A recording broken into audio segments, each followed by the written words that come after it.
Ngai hian mo kan rum thin lo lal zun ngai hian mo kan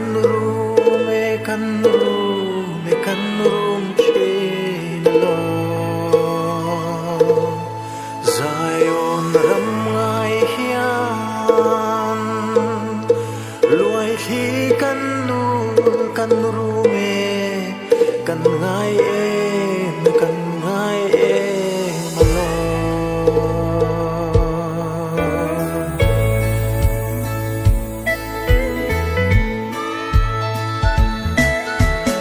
o lalpa iram ngai hian mo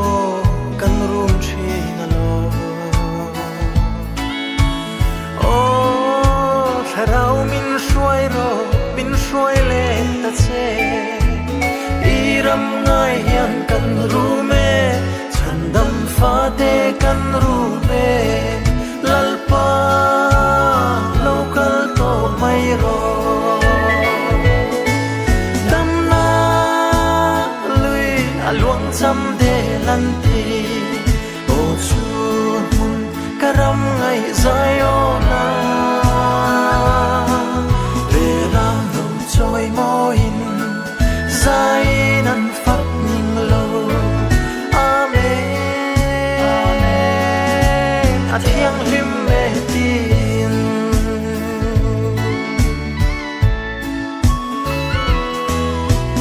le thar le van thar in hong tur kan hlir thin mo van kanan ram thirin ram kan chuan lo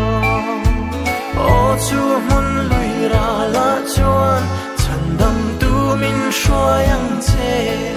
dam na ram eng nuama chuan dam na lui aluang cham de lan ti o chu mun karam ngai Ziona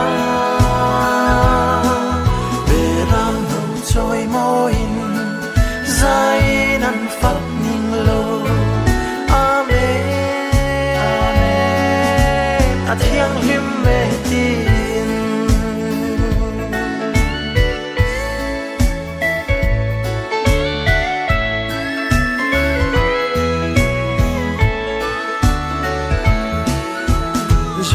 Jordan ral tiang mun mo ya chuan kan sol len toang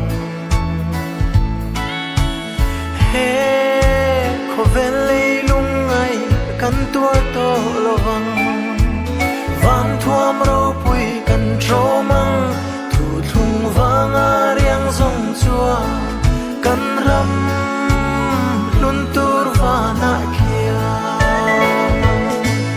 dam na lui aluang cham de lan ti o chu mun karam ngai